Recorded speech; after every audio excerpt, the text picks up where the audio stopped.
Hello and welcome to Peak Life. I'm your host, Michael Barnett, and today joining me is Allison Harper, the Public Information Coordinator with the Department of Public Works, and Sean Marsden, also Project Manager with the Department of Public Works. Allison and Sean, welcome to Peak Life. Thank you very much. Thank you for having us. So we're here talking about the Western Branch Trail Project Phase 2. Phase 1's already done, as you informed me. So what's the purpose behind Phase 2 and what expectations should the public have? Phase 2 of the project, obviously a continuation of Phase 1. Phase 1 of the project is from about the city line with Portsmouth to Dorden Street, which is a little bit further west of the intersection of Bruin.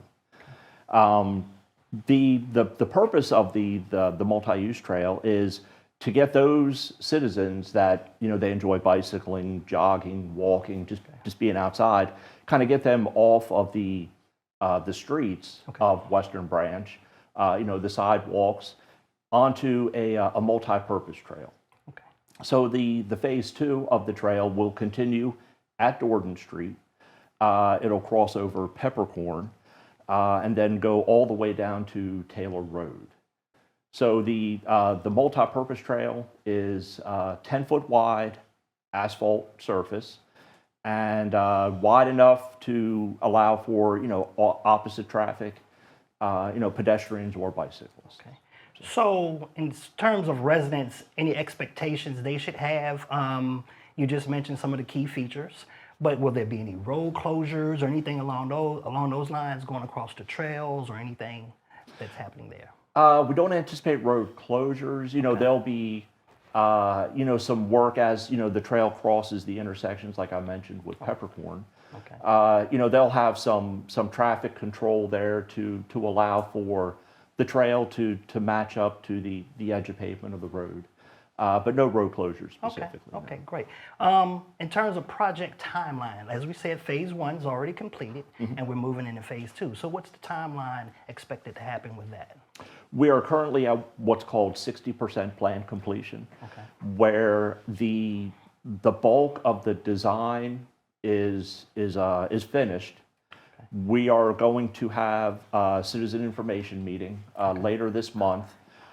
We've already had a town hall meeting earlier this week. Once we collate all those comments, we'll have discussion as to that's a great idea. Let's incorporate that into the plans, or we would really like to do that. Maybe we'll look at that in an operations perspective. So once we take all those comments, we'll incorporate what we can in the plans, and then we'll submit those plans to VDOT for review. And once they approve, we should have plan approval probably late spring, early summer, and then negotiating with the construction contractor and such.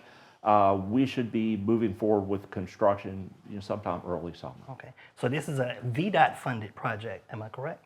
Yes, there is some VDOT monies involved. There's some federal monies involved in the project. So, with those additional sources, we have additional oversight. Okay. So Allison, in terms of, as he just mentioned, with the town hall meeting, dates, locations, things of that nature?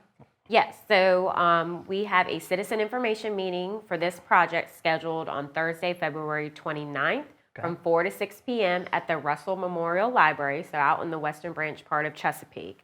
So for that meeting, we invite residents or whoever is interested to learn more about this project to come out, speak to Sean, our project manager. There will be other engineers, other city representatives there. So we definitely invite whoever's interested to come out, provide comments, provide suggestions. We definitely enjoy that feedback. And like Sean said, that will all be incorporated with the planning process of this project. Okay, great. So once this project is done, how long will it be?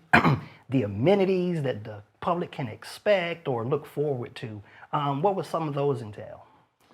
The overall length of the project from Dorden Street to Taylor is about 7,200 feet, so about 1.25 miles. Okay. The amenities that are included, with this being bicycle usage also, we're proposing like bicycle repair stops, stops that you can inflate your tires. Okay. We'll have some benches for, sitting down and enjoying the weather. We propose some kiosks. That'll give some information on the trail and such. So will this trail be a 24/7 available, or will be, sunset to sundown kind of a deal on that train? On that trail?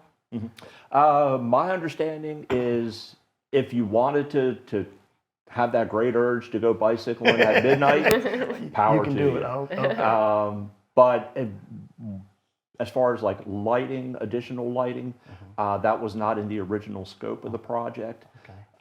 If citizens, feel very strongly about it, they can contact the city and put the request in. We can definitely take a Right. look. Okay. But my understanding should be 24 hours. Okay. And that would be something that would be brought up at the meeting, correct, Allison? Yes, that is correct. And I do want to point out that the public comment period for this project has opened, and Okay. it will close on March 11th. So if residents cannot attend the meeting on February 29th, they can always mail in their comments. And also beginning February 29th, which is the date of the meeting, to March 11th, we will have an online public comment form on the project page on cityofchesapeake.net for this project, so they can submit feedback that way as well. If they have written comments for this project, they can send it by mail to Sean at the Department of Public Works. We have that information on our website, 306 Cedar Road, 3rd floor, Public Works. Online comment form, that will be located on the project page. So there will be a link on that page where they can just go online at their own time and fill out, and we'll retrieve that information as well. So any updates to the project will always be posted on the project page, cityofchesapeake.net. Okay. Once again, those last dates, so we won't miss them. February 29th is the Citizen Information Meeting, 4 to 6 at the Russell Memorial Library in the Western Branch section of Chesapeake. The online comment form, yes, will be available beginning February 29th through March 11th. Okay. And if anybody would like to have any written comments, they are welcome to mail that in beginning now through March 11th. Okay, great. Anything else you want to add, Sean or Allison, that we might have missed or didn't cover?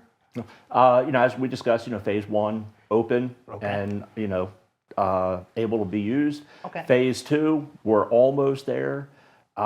Phase 3 will connect from obviously where phase 2 ends. Okay. And will travel underneath Interstate 664 and connect to the trailhead where Suffolk ends their trail at the Suffolk City line. Okay.